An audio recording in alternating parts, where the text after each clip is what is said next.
Today, we're going to be talking about a crucial topic for anyone looking at buying a small business. How to make sure you don't overpay for that business.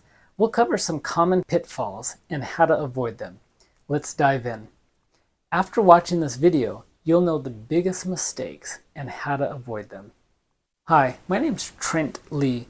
I've sold over 600 businesses, and for the last 6 years in a row, I've been named the #1 business broker in the country for the most closed transactions per year, and I make these videos so that one day you'll reach out to me so that I can help you through the buying or selling process of a small business. Number 1, weighting the valuation.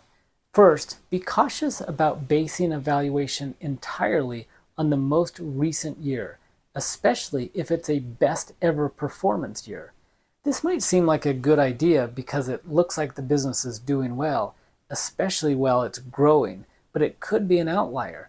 Look for a longer time frame to get a more accurate picture. Ideally, I like to see 3 to 5 years and take a weighted average. Number 2, inappropriate seller discretionary earning addbacks. Let's talk about SDE addbacks.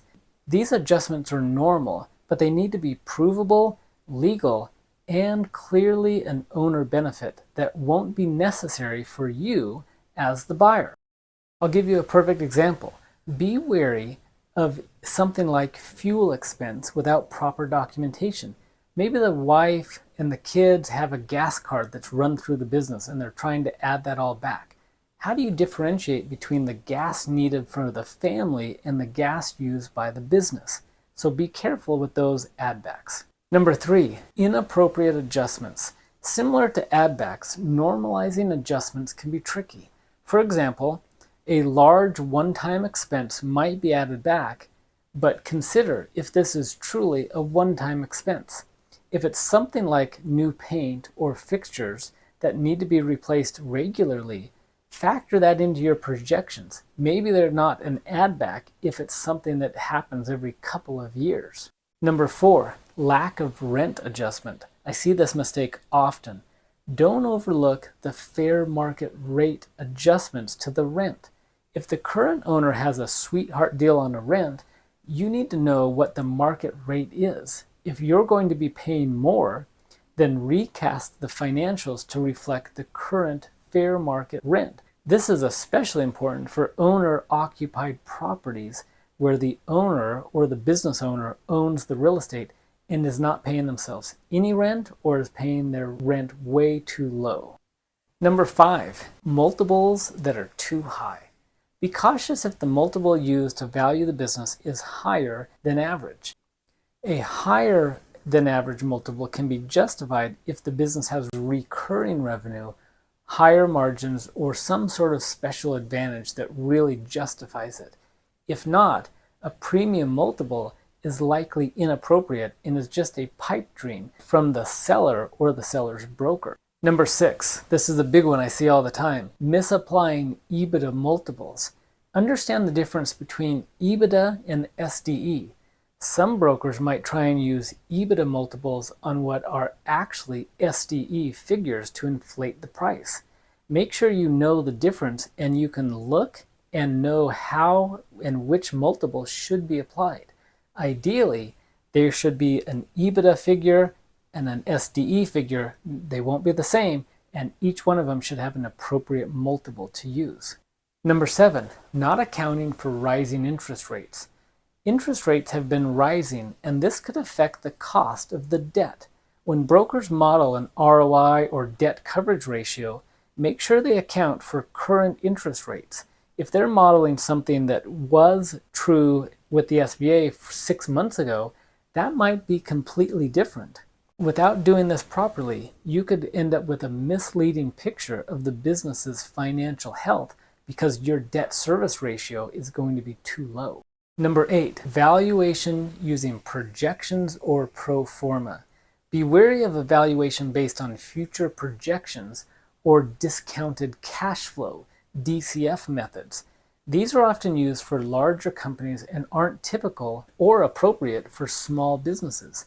Focus on historical financials instead. You will want to buy a business because it has future growth potential, but don't pay for a business based on future potential. Pay based on historical performance. Number 9, owners working more than full-time. I run into this a lot. I find business owners who are working 60, 70 hours in their own business. If the owner works more than 40 hours a week, their entire pay should not be added back. SDE is based on one full-time owner working 40 hours a week. If they work 70 hours a week, you need to adjust their pay accordingly and factor in fair market wages to have someone help with those additional hours. Number 10, multiple owners working in the business. Similar to the previous point, if there are multiple owners working in the business, only the highest paid owner's compensation should be added back. Adjust the others to market compensation levels or fair market wages for the amount of time that they put in based on what their role is. Number 11, family members who are working for free or cheap in the business. Family members working for free or at a reduced rate can distort the true cost of running the business. Make sure that you adjust for market rate wages for the family members who are working in the business. Once they leave, you're going to have to replace them at fair market wages, so factor that in. Next, number 12, look closely at the cost of goods sold. Supply chain issues have affected many businesses recently, and you need to ensure that you can get supplies at the same prices as the seller. Rising costs can impact your margins, and if you find yourself buying a business that no longer has access to the same products, the same services that the seller had, all of a sudden your cost of good margins can be out of whack, thus affecting the profitability of the business. Number 13, other seller advantages that don't convey at the time of the sell. Some seller advantages, like personal goodwill, might not transfer to you. For example, if the seller has a strong personal brand that drives the business, you might not be able to replicate that. You need to be aware if the business is overly dependent on the seller and his personality or his contacts. 14, exclusion from the asset list. Check what's excluded from the asset list. Sometimes items that help the business generate revenue are left out. Make sure that when you're in your due diligence period, you get a clear and concise list of assets that are and are not included in the business. You need to make sure that everything that's vital to the operations of the business is really included. 15, last year being their best year. If you see a significant increase in earnings in the last year, ensure it's sustainable. Sometimes sellers boost earnings before selling the business to get a higher price by clearing out old inventory or other games that they're playing just to have a one-time good year right before they sell. Next, beware of stimulus adjustments. I often see that people, small business owners who don't do this accurately, put the PPP as income on their financials. These should be properly accounted for and adjusted or pulled out and should not be counted as income on the financial statements. Number 17, cherry picking the comps. When using the sales comparable or market multiples, make sure that the broker hasn't cherry-picked the highest and best multiples only.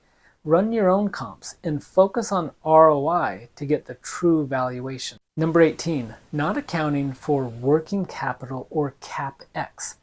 Finally, always budget for capital expenditures. Sellers often add back depreciation, but forget to account for the equipment replacement. Eventually, you're going to have to replace that equipment. Look out for deferred maintenance as well. By keeping these points in mind, you can avoid overpaying when buying a small business. Always do your due diligence and don't be afraid to ask the tough questions. Thanks for watching and good luck with your business purchase. Don't forget to like and subscribe if you found this video helpful. Thanks and take care.